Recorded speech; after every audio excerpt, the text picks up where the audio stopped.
حضرت محمد صلی اللہ علیہ وسلم کی سنت ادا کرنے میں سرشار ہیں۔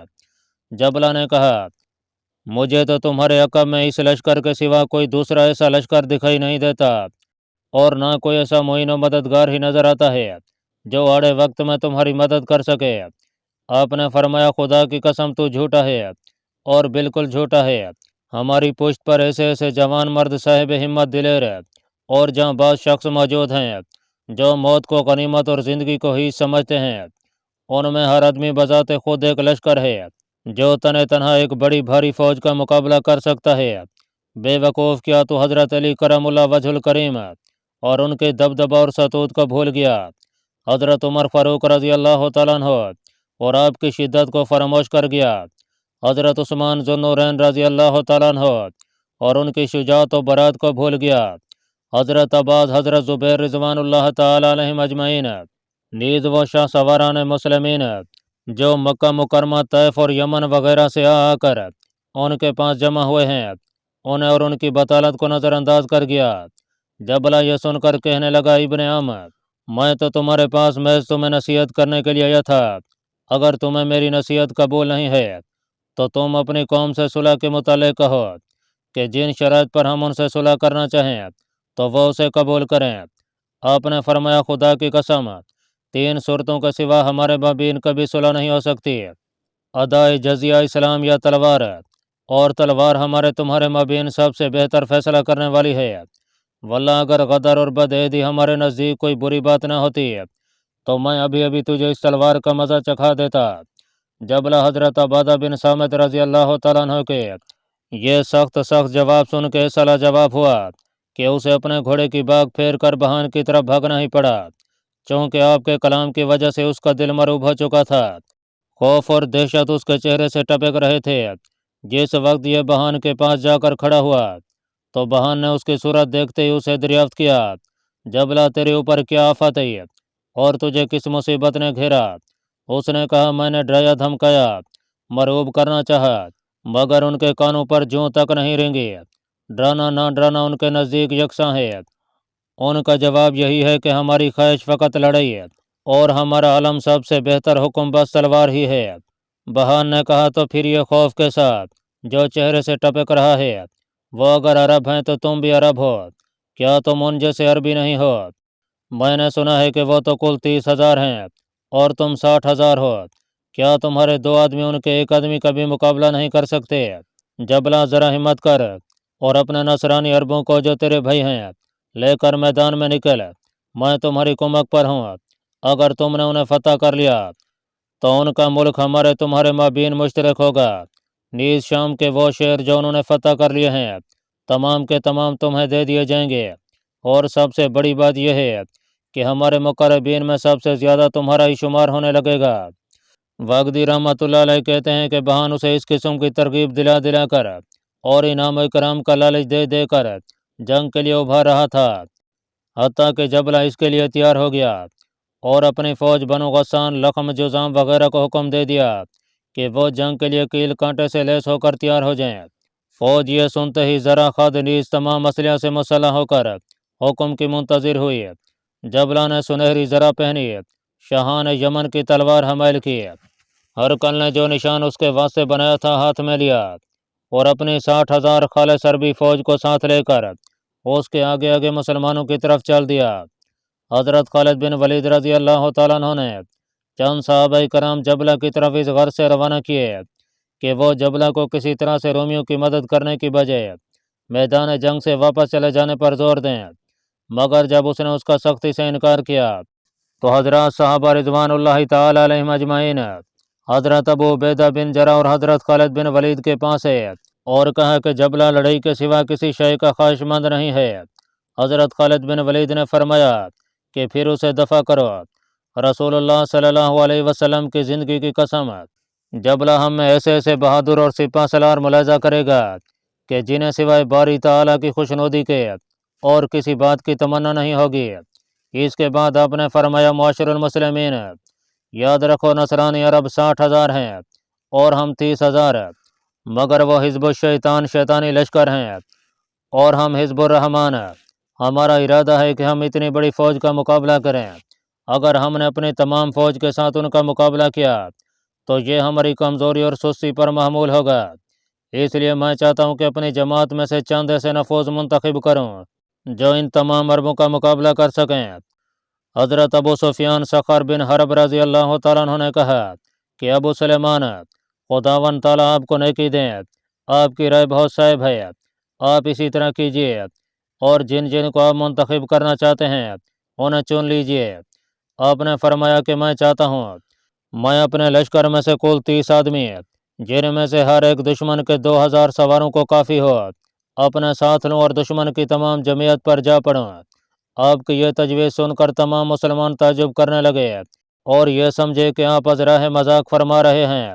سب سے پہلے حضرت ابو سفیان سخر بن حرب نے آپ سے کہا، یا ابن ولید، آپ یہ مذاق میں فرما رہے ہیں یا اصل واقعہ بیان کر رہے ہیں؟ آپ نے فرمایا، رسول اللہ صلی اللہ علیہ وسلم کی زندگی اور اس پاک ذات کی قسم جس کی میں شب و روز عبادت کرتا ہوں، میں یہ سچ سچ کہہ رہا ہوں، مذاق کو میرے کلام سے کوئی تعلق نہیں ہے۔ ابو سفیان سخر بن حرب نے کہا، آپ کی یہ تجویز جناب باری تعالیٰ کے حکم کے خلاف اور اپنے پاؤں میں خود کلہاڑی مرنے کے مذاق ہوگی۔ آپ کی یہ تجویز ذرا کمزور ہے اور اس میں آپ کی کسی طرح ہم نوئی نہیں کر سکتا۔ اگر آپ کم از کم یہ فرماتے کہ ہمارا ایک آدمی 200 آدمیوں کا مقابلہ کرے گا تو آپ کے اس قول سے کہ ہمارا ایک سوار ان کے 2000 سواروں کا مقابلہ کرے گا باور بھی ہو سکتا تھا۔ اللہ جل جلالہ و عما نوالہ اپنے بندوں پر بہت زیادہ مہربان ہیں، انہوں نے ہم پر محض اتنا فرض کیا ہے کہ ایک آدمی 2 کا اور 100 آدمی 200 کا اور 1000 شخص 2000 کا مقابلہ کریں، اور آپ کہتے ہیں کہ ہمارے کل 30 آدمی 60,000 جمعیت کے مقابلہ کے لیے نکلیں گے۔ آپ نے فرمایا، ابو سفیان، تم زمانہ جاہلیت میں بڑے بہادر اور شجاع شخص تھے، اسلام میں اس قدر بزدل مت بنو، اور میں جن لوگوں کو اس کام کے لیے منتخب کروں انہیں دیکھتے رہو کہ وہ کیسے مسلمان مرد اور شاہ سوار عرب اور پرستہ ران توحید ہیں۔ جس وقت تم انہیں دیکھ لو گے تو تمہیں خود معلوم ہو جائے گا کہ وہ لوگ ہیں جنہوں نے اپنے آپ کو باری تعالیٰ کے راستہ میں وقف کر دیا ہے، اور سوائے باری تعالیٰ کی خوشنودی کے ان کا کوئی اور منشا نہیں ہے، انہی کی رضا میں لڑتے ہیں اور انہی کے راستہ میں مرد میدان ہو کر سینہ سپر ہو جاتے ہیں۔ باری تعالیٰ جل جلالہ و عما نوالہ جب کہ ان کے دلوں کا حال جانتے ہیں اور ان کے قلوب کا صدق معلوم ہے تو اگرچہ وہ دہکتے ہوئے انگاروں میں بھی کود پڑیں، باری تعالیٰ پر ان کا یہ حق ہے کہ وہ ان کی مدد فرمائے۔ حضرت ابو سفیان نے کہا کہ یا ابا سلیمان، واقعی بات تو یہی ہے جو آپ نے فرمائی ہے، میں تو بنظر شفقت علی المسلمین، یعنی مسلمانوں پر شفقت کی نظر سے یہ کہتا تھا، اگر آپ کو یہی منظور ہے تو 60,000 نصرانی عربوں کے لیے کم از کم 60 آدمی روانہ فرما دیجیے۔ حضرت ابو عبیدہ بن جراح رضی اللہ تعالیٰ عنہ نے فرمایا، ابو سلیمان، ابو سفیان کا مشورہ واقعی مناسب معلوم ہوتا ہے۔ آپ نے کہا، ایھا الامیر، خدا کی قسم میرا ارادہ اس سے محض دشمنوں کے دلوں میں رعب ڈالنا تھا کہ جس وقت وہ شکست کھا کر ہمارے مقابلے سے بھاگیں گے تو ان سے دریافت کیا جائے گا کہ تمہارے مقابلہ پر کتنے آدمی تھے۔ وہ جواب دیں گے کہ 30 آدمی، تو اسے سن کر ان کے دلوں میں رعب چھا جائے گا اور بہان سمجھ لے گا کہ ہماری کل 30,000 جمعیت ان کے 10 لاکھ لشکر کو کافی ہوگی۔ حضرت ابو عبیدہ بن جراح نے فرمایا کہ یہ بالکل سچ ہے، مگر 30 آدمی اور اپنی مدد و اعانت کے لیے لے لو، اور جس کا دل چاہے وہ بھی ساتھ ہوں۔ میں تو مسلمانوں میں سے محض اپنے ساتھ ایسے شخصوں کو منتخب کروں گا جن کے صبر و استقلال اور اقدام کو میں خود جانتا ہوں، اور انہیں اپنے اس ارادہ سے پہلے مطلع کر دوں گا۔ اگر انہیں اللہ تعالیٰ کی ملاقات کی محبت اور ثواب کی رغبت ہوگی تو وہ اسے منظور کر لیں گے، ورنہ خالد کے پاس تو فقط اس کی جان ہے، اسے ہی اللہ تبارک و تعالیٰ کے راستہ اور ان کی خوشنودی میں پیش کر دوں گا۔ اللہ تبارک و تعالیٰ جس چیز کی میں محبت رکھتا ہوں اس کی مجھے توفیق عطا فرمائے۔ حضرت عبداللہ بن عمر رضی اللہ تعالیٰ عنہ کہتے ہیں کہ جہاں بازان اسلام میں سب سے پہلے حضرت خالد بن ولید، حضرت زبیر بن عوام اور ان کے بعد حضرت فضل بن عباس رضی اللہ تعالیٰ عنہم کو منتخب فرمایا، پھر آپ نے فرداً اس طرح آواز دینی شروع کی، ہاشم بن سعید بنی تمیم کے شاہ سوار کہاں ہیں؟ کیکا بن عمر تمیمی کہاں ہیں؟ شرجیل بن حسنہ کاتب رسول اللہ صلی اللہ علیہ وسلم کہاں ہیں؟ خالد بن سعید بن عاص کہاں ہیں؟ عمر بن عبداللہ کہاں ہیں؟ یزید بن ابو سفیان کہاں ہیں؟ صفوان بن امیہ کہاں ہیں؟ صفوان بن فضل معطل سلمہ کہاں ہیں؟ سہیل بن عمر عمری کہاں ہیں؟ زرار بن ازور کہاں ہیں؟ ربیہ بن عامر کہاں ہیں؟ رافع بن عمیرہ الطئی کے کہاں ہیں؟ عدی بن حاتم طئی کہاں ہیں؟ یزید الخیل ابیز رکبان کہاں ہیں؟ حذیفہ بن یمان کہاں ہیں؟ کیس بن یمان کہاں ہیں؟ کیس بن سعید خزرجی کہاں ہیں؟ کعب بن مالک انصاری کہاں ہیں؟ سوید بن عمر کہاں ہیں؟ عبادہ بن سامد کہاں ہیں؟ جابر بن عبداللہ کہاں ہیں؟ ابو ایوب انصاری کہاں ہیں؟ عبد الرحمن بن ابو بکر صدیق کہاں ہیں؟ عبداللہ بن عمر بن خطاب کہاں ہیں؟ یزید بن خطاب کہاں ہیں؟ رافع بن سہیل کہاں ہیں؟ یزید بن عامر کہاں ہیں؟ عبیدہ بن اوس کہاں ہیں؟ مالک بن نظر کہاں ہیں؟ نظر بن حارث کہاں ہیں؟ عبداللہ بن ظفر کہاں ہیں؟ ابو لبابہ بن منظر کہاں ہیں؟ اوف کہاں ہیں؟ عابس بن قیس کہاں ہیں؟ عبادہ بن عبداللہ انصاری کہاں ہیں؟ رافع بن اجرا جن کی والدہ ماجدہ 100 سواروں سے لڑا کرتی تھی کہاں ہیں؟ عبیدہ بن ابو عبید کہاں ہیں؟ موقع بن قیس کہاں ہیں؟ ہلال بن صابرہ کہاں ہیں؟ ابن ابو عبید کہاں ہیں؟ عصیص سعدی کہاں ہیں؟ قلال بن حارث مازنی کہاں ہیں؟ حمزہ بن عمر اسلمی کہاں ہیں؟ عبید اللہ بن یزید کہاں ہیں؟ اور یزید بن عامر کہاں ہیں؟ جب حضرت خالد بن ولید رضی اللہ تعالیٰ عنہ نے مسلمانوں میں سے 60 ایسے سوار منتخب کر لیے جن میں ہر فرد اگر تنہا ایک لشکر کا مقابلہ کرے تو تمام لشکر کے دانت کھٹے کر کے رکھ دے، تو آپ نے انہیں مخاطب کر کے فرمایا، یا انصار اللہ، یہ لشکر جو تمہارے مقابلے کو آیا ہے، خداوند تعالیٰ تم پر رحم فرمائے، میرے ساتھ مل کر اس پر حملہ کرنے میں تمہاری کیا رائے ہے؟ یہ لوگ تم ہی جیسے عرب ہیں، تم ان کو اچھی طرح جانتے اور پہچانتے ہو، اگر ان کے مقابلے میں تم نے صبر اور استقلال سے کام لیا تو یاد رکھو کہ اللہ تبارک و تعالیٰ تمہارے صبر کو دیکھ کر تمہاری تائید فرمائیں گے اور تم ان عربوں کو شکست دے دو گے، اور جب تم نے انہیں ہزیمت دے کر بھگا دیا تو اس تمام لشکر پر تمہارا رعب چھا جائے گا اور وہ پوچھ دے کر نامرادی کو ساتھ لیے وہ یہاں سے بھاگ جائیں گے۔ انہوں نے کہا، ابا سلیمان، ہم آپ کے ساتھ ہیں، آپ چاہے جس طرح لڑیے، واللہ ہم اپنے دشمنوں سے اللہ جل جلالہ کی ذات ہے اور ان کی تائید و قوت پر بھروسہ کر کے ان لوگوں کی طرح جو اللہ تعالیٰ کے دین کی مدد کے لیے لڑتے ہیں نہایت جاں بازی اور قوت کے ساتھ مقابلہ کریں گے اور طلب آخرت میں اپنی جانیں تک لڑا دیں گے۔ حضرت خالد بن ولید اور حضرت ابو عبیدہ بن جراح رضی اللہ تعالیٰ عنہ نے انہیں یہ سن کر جزائے خیر کی دعائیں دیں، اور حضرت خالد بن ولید نے فرمایا، اللہ تبارک و تعالیٰ تم پر رحم فرمائے، تم اپنے ساز و سامان درست کر لو، اسلحہ ساتھ لے لو، بہتر یہ ہے کہ تمہارے پاس 2 تلواریں ہوں اور یہ لڑائی شمشیر خارا شگافی کے ساتھ رہے، نیزہ اپنے ساتھ کوئی شخص نہ لے جائے کیونکہ نیزہ ٹیڑھا ہوتا ہے اور کبھی کبھی اپنے نشانہ سے چوک جاتا ہے، اسی طرح تیر کمان کی بھی ضرورت نہیں، تیر نشانے پر لگتا بھی ہے اور خطا بھی کر جاتا ہے۔ ہر شخص اپنے تیز رو اور اس گھوڑے پر سوار ہو جس کے اوپر انہیں پورا اعتماد ہے، اور آپس میں یہ وعدہ کر لو کہ ہم آقائے دو جہاں صلی اللہ علیہ وسلم کے حوض کوثر کے پاس ملیں گے اور ہمارا ملتقی وہی ہوگا۔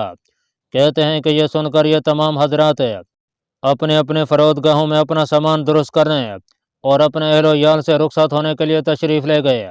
حضرت زرار بن ازور بھی اپنے خیمے میں اپنا ساز و سامان درست کرنے اور اپنی بہن کو سلام کرنے کے لیے تشریف لے گئے۔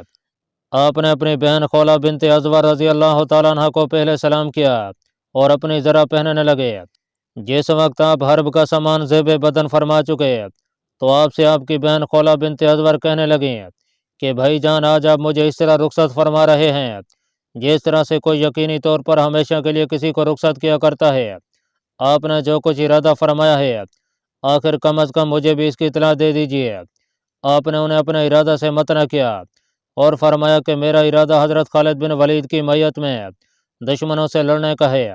آپ یہ سن کر روئیں اور کہا کہ بھائی جان، آپ اللہ تبارک و تعالیٰ پر پورا یقین رکھنے والے ہیں، ان کے دشمنوں سے ضرور لڑو۔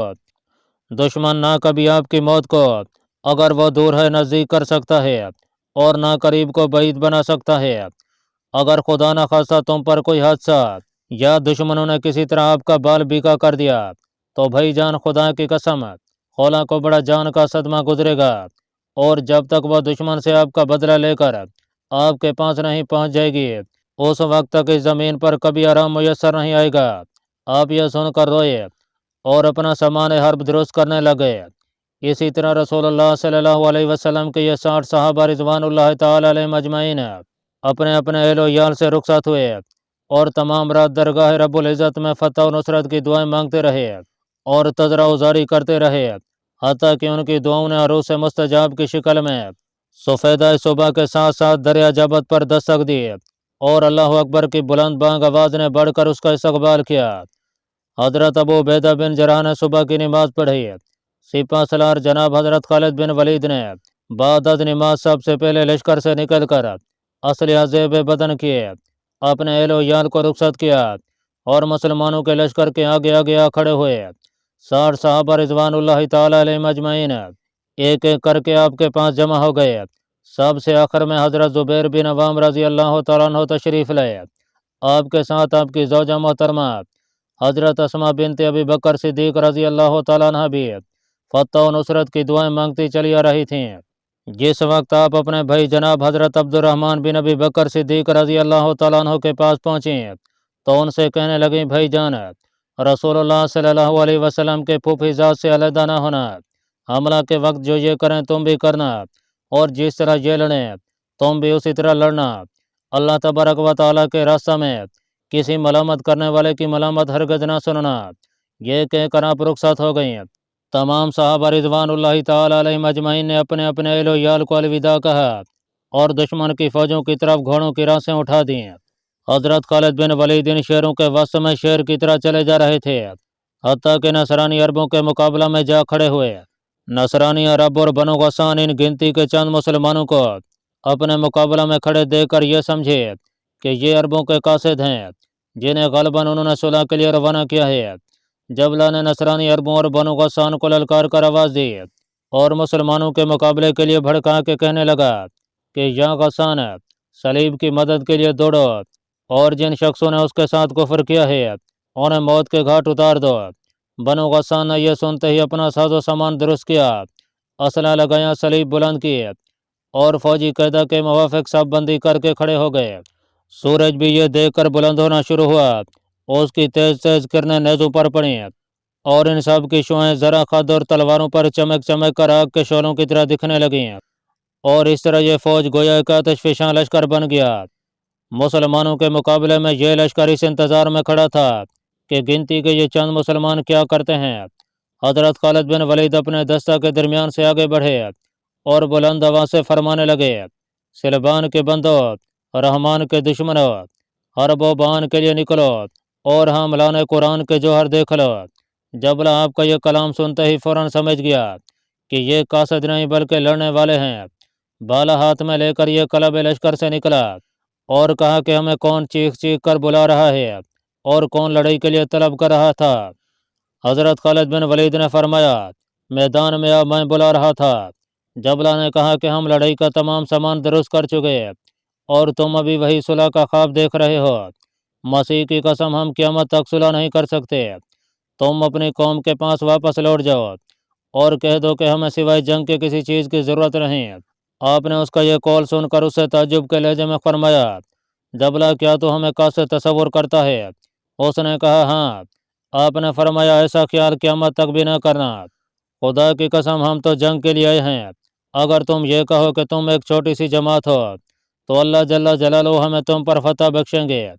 جبلہ نے کہا، اے نوجوان شخص، تو نے غرور میں آ کر اپنی اور اپنی قوم کے ساتھ نہایت غلطی کی کہ چند آدمیوں کو لے کر ہمارے مقابلے کے لیے نکل آیا۔ آپ نے فرمایا، یہ خیال مت کر کہ ہم بہت کم ہیں، خدا کی قسم ہمارا ایک آدمی تیرے 1000 لشکر کے مقابلے کے لیے نکلا ہے، اور ہمارا باقی ماندہ تمام لشکر اس جنگ کے لیے زیادہ بے چین ہے جو ٹھنڈے پانی کے لیے سخت مضطرب ہو۔ جبلہ نے کہا، بنی مخزوم بھائی، میں تمہیں بڑا عقل مند سمجھتا تھا اور تمہارے مقابلے کے لیے بڑے بڑے دلیروں کے بھیجنے کا ارادہ کر رہا تھا، مگر میں تم سے ایک عجیب بات سن رہا ہوں کہ تم ہمارے مقابلے کے لیے، حالانکہ ہم سادات بنی غسان لخم اور جذام ہیں، کل 60 آدمی لے کر نکلے ہو۔ اب میں ان 60,000 سواروں کے ساتھ تم پر حملہ کرتا ہوں۔ یہ کہہ کر اس نے آل غسان کو حملے کا حکم دے دیا۔ یہ 60,000 سوار اپنے سپہ سالار کا حکم پاتے ہی آپ رضی اللہ تعالیٰ عنہ اور آپ کے ہمراہیوں پر ایک دم ٹوٹ پڑے اور چاروں طرف سے حملہ کر دیا۔ رسول اللہ صلی اللہ علیہ وسلم کے صحابہ نے بھی ثابت قدمی سے اپنا کام کرنا شروع کر دیا اور دونوں طرف سے لڑائی کے شعلے نکل پڑے۔ آدمیوں کے شور و غوغا اور بہادروں کی دل دوز آوازوں کے سوا کوئی چیز سنائی نہیں دیتی تھی۔ تلواریں اپنی پوری قوتوں کے ساتھ خدوں پر پڑتی تھیں اور چھنا چھن کی آوازوں کے ساتھ پیچھے لوٹ جاتی تھیں۔ مسلمانوں اور کافروں نے یہ یقین کر لیا تھا کہ حضرت خالد بن ولید اور ان کے تمام ساتھی اب کھیت رہے۔ مسلمان تکبیروں کے نعرے بلند کر رہے تھے۔ ان کا اپنے مسلمان بھائیوں کی وجہ سے قلق و اضطراب بڑھتا چلا جا رہا تھا اور بعض آدمی بعض سے سرگوشیاں کر رہے تھے کہ حضرت خالد بن ولید نے اپنے نفس کے کہنے میں آ کے مسلمانوں کو ہلاک کرا دیا۔ ادھر رومیوں کی زبان پر جاری تھا کہ اگر جبلہ نے ان شاہ سواروں کو ہزیمت دے دی اور قتل کر دیا تو تمام عربوں کو ہم یقیناً مار کر بھگا دیں گے اور ہماری فتح یقینی ہے۔ لڑائی اسی طرح طول کھینچتی رہی اور اس کے شرارے اڑ اڑ کر دور تک خرمن ہستی کو خیر آباد کہتے رہے، حتیٰ کہ آفتاب اس کا نظارہ کرتا کرتا سر تک پہنچ گیا اور خاص ان بہادروں کے سر پر کھڑا ہو کے تماشا دیکھنے لگا۔ حضرت عبادہ بن صامت رضی اللہ تعالیٰ عنہ کہتے ہیں کہ اللہ جل جلالہ امن والہ، حضرت خالد بن ولید، حضرت زبیر بن عوام، حضرت عبد الرحمن بن ابی بکر صدیق، حضرت فضل بن عباس، حضرت زرار بن ازور اور حضرت عبداللہ بن عمر بن خطاب رضوان اللہ تعالیٰ علیہ مجمعین کو جزائے خیر عنایت کریں کہ میں نے ان 6 اشخاص کو دیکھا کہ ان کے بازو ملے ہوئے تھے، مونڈھے سے مونڈھا لگ رہا تھا، ایک دوسرے سے الگ ہونا نہیں جانتا تھا اور اپنے ہمراہی کی حفاظت کے لیے تمام کے تمام سینہ سپر ہو کر لڑ رہے تھے۔ بعض آدمی دائیں طرف بغیر معین و مددگار کے بھی رہ گئے تھے اور اسی طرح بائیں جانب بھی بعض کی کمک مفقود ہو گئی تھی، بازو سست ہو گئے تھے، ہاتھ سن ہو رہے تھے، سواروں کے مونڈھوں کی ہڈیاں اور ان کا مغز شل ہو گیا تھا، مگر سستی اور تھکاوٹ کی بجائے کوشش پر کوشش ہو رہی تھی۔ میدان کرزار میں حل من مزید کا نعرہ بلند ہو رہا تھا۔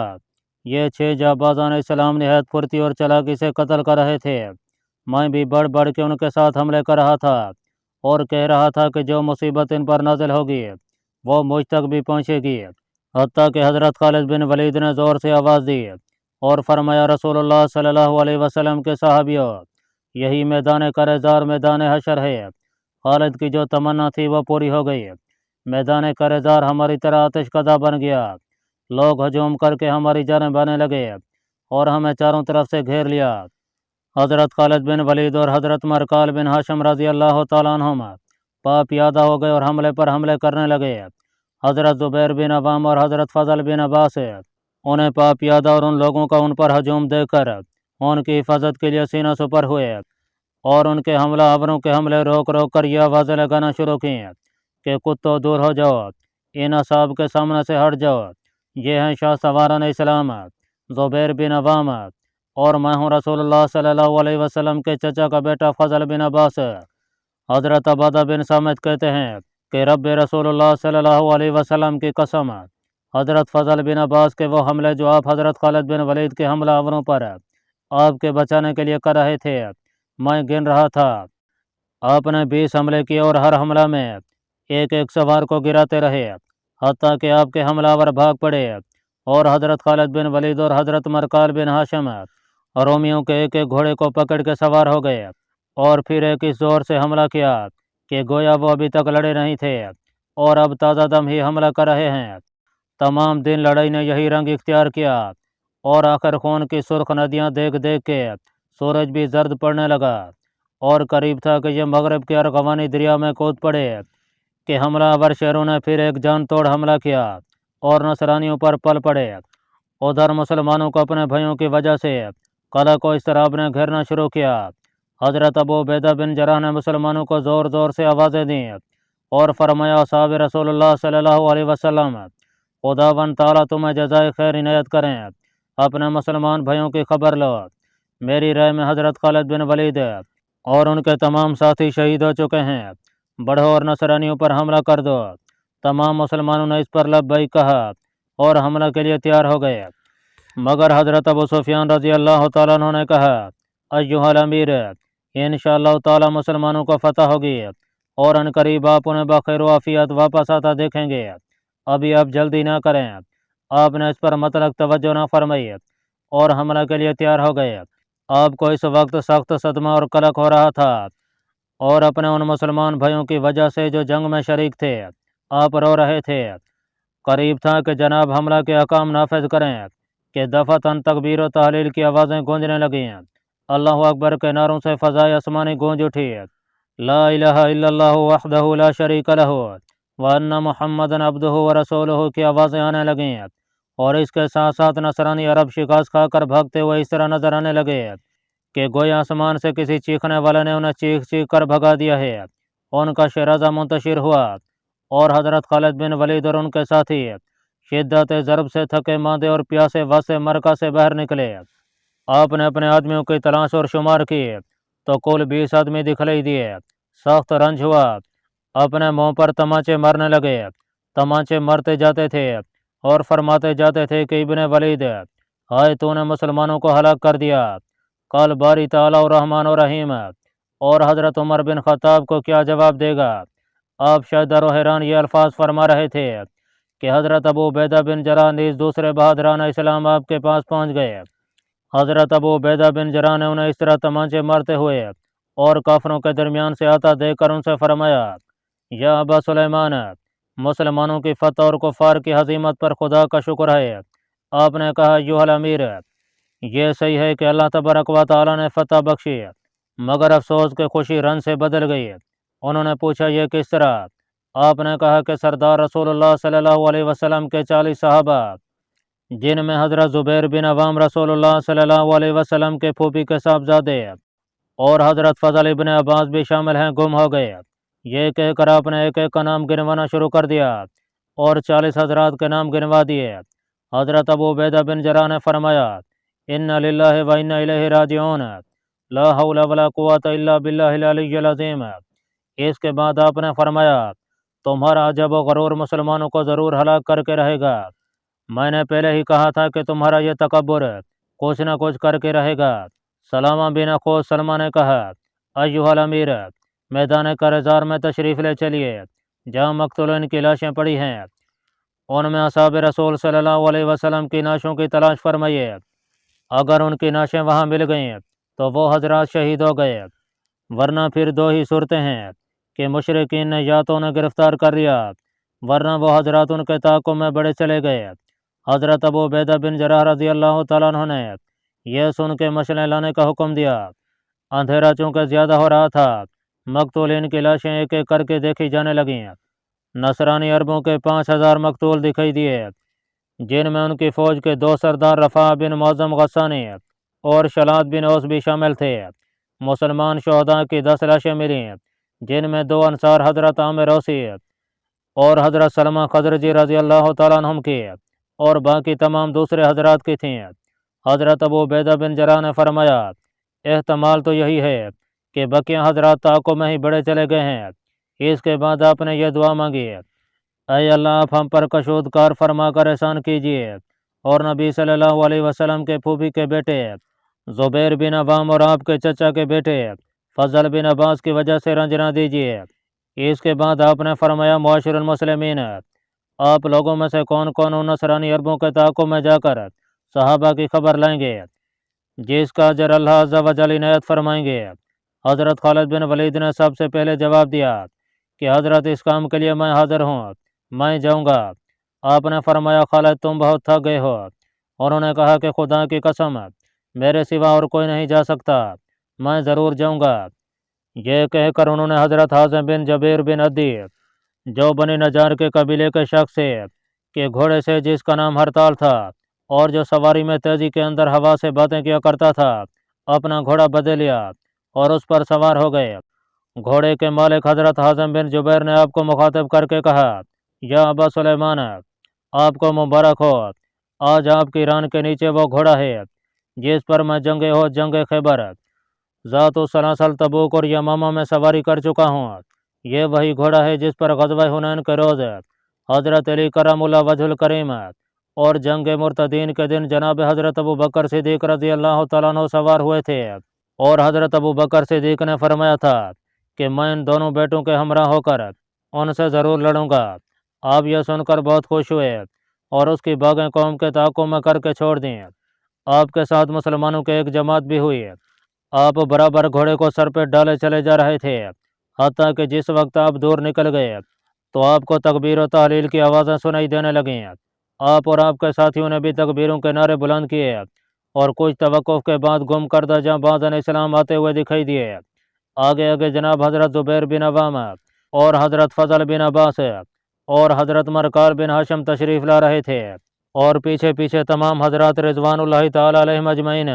آپ انہیں دیکھ کر بے انتہا خوش ہوئے، ان کی تعظیم و تکریم کی، اور سلام کے بعد حضرت فضل بن عباس سے کہنے لگے، یا ابن رسول اللہ صلی اللہ علیہ وسلم، کیا بات تھی اور آپ کہاں چلے گئے تھے؟ انہوں نے کہا کہ یا ابا سلیمان، اللہ تبارک و تعالی نے جب مشرکین کو ہزیمت دے دی اور وہ بھاگ پڑے تو ہم نے اپنے چند آدمیوں کو غیب دے کر یہ سمجھ لیا کہ وہ قید ہو گئے۔ یہ سوچ کر ہم نے ان کا تعاقب کیا کہ اپنے اسیروں کو چھڑا لیں، مگر ہم نے انہیں ان کے ہاتھ میں جب قید نہ دیکھا تو لوٹ پڑے۔ اب یقیناً وہ شہید ہو گئے ہیں۔ آپ نے کہا کہ وہ ضرور قید میں ہیں، شہید نہیں ہوئے۔ حضرت زبیر بن عوام نے کہا، آپ کو یہ کس طرح معلوم ہوا؟ آپ نے کہا کہ سوائے 10 آدمیوں کی نعش کے مارکہ کارزار میں 11ویں نعش موجود نہیں، 25 صاف حضرات ہیں اور 20 ہم، اس طرح کل 55 ہوئے۔ 5 آدمی مفقود ہیں جو یقیناً قید ہیں۔ قید ہونے والے حسب ذیل حضرات تھے رافع بن عمیرہ الطئی، ربیعہ بن عامر، زرار بن ادور، عاصم بن عمر اور یزید بن ابو سفیان رضوان اللہ تعالی علیہم اجمعین۔ مسلمانوں کو یہ سن کر سخت رنج ہوا اور وہ حضرت ابو عبیدہ بن جراح کی خدمت اقدس میں لوٹ آئے۔ آپ نے حضرت زبیر بن عوام، حضرت فضل بن عباس، حضرت مرکال بن ہاشم رضی اللہ تعالیٰ عنہم کو بخیر و عافیت لوٹتے دیکھ کر زمین کے اوپر ہی سجدہ شکر ادا کیا۔ حضرت خالد بن ولید نے کہا، معاشر المسلمین، واللہ میں نے خداوند تعالیٰ کے راستہ میں شہادت کے لیے اپنی جان کو بہت دفعہ پیش کیا، مگر افسوس کہ میں جام شہادت کا مزہ نہ چکھ سکا۔ جن مسلمانوں کی موت قریب آ گئی تھی وہ چل بسے، اور جو قید ہو گئے ہیں ان کی رہائی انشاءاللہ تعالی میرے ہی ہاتھ سے ہوگی۔ ناظرین، کہتے ہیں کہ مسلمانوں نے یہ رات خوشی کے ساتھ گزاری، اور چونکہ حامیان روم کو شکست فاش ہوئی تھی اس لیے وہ تمام رات پریشانی اور اضطراب میں رہے۔ بہان نے جبلہ بن ہم غسانی کو بلا کر جنگ کی تمام کیفیت دریافت کی اور اس کے ساتھ شکست کی وجوہات بھی دریافت کرنے لگا۔ اس نے کہا، بادشاہ، ہم برابر مسلمانوں پر غالب آتے چلے جاتے تھے، حتیٰ کہ رات کی ظلمت نے تمام زمین و آسمان کو گھیر لیا، مگر رات ہوتے ہی ایک شور و غوغا بلند ہوا جس نے ہماری تمام جمعیت کو پراگندہ کر کے رکھ دیا اور ہم برابر کٹ کٹ کر گرنے لگے۔ میری رائے میں مسلمانوں کو مدد و غلبہ دینے والا اور ان کی جنگ میں تائید و نصرت کرنے والا کوئی دوسرا ہی ہاتھ ہے جسے آسمان و زمین کے معبود کا ہاتھ کہہ سکتے ہیں۔ اگر ایسا نہ ہوتا تو ان کی پشت پر خدا کی بے پناہ تلوار کام نہ کرتی اور ہماری 60,000 جمعیت کے مقابلہ میں ان کے کل 60 آدمی نہ نکل کے آتے۔ بہان نے کہا، اگر میں تم لوگوں کو الچی کر کے بھیجتا ہوں تو تمہاری استدعا قبول نہیں ہوتی، اور اگر مقابلہ کے لیے روانہ کرتا ہوں تو تم شکست کھا کر بھاگ آتے ہو۔ صلیب کی قسم، کل میں ان پر خود حملہ کروں گا اور انہیں مٹی میں ملا کر چھوڑوں گا۔ اللہ پاک کمی بیشی معاف فرمائے۔ اللہ آپ کا حامی و ناصر ہو، آمین۔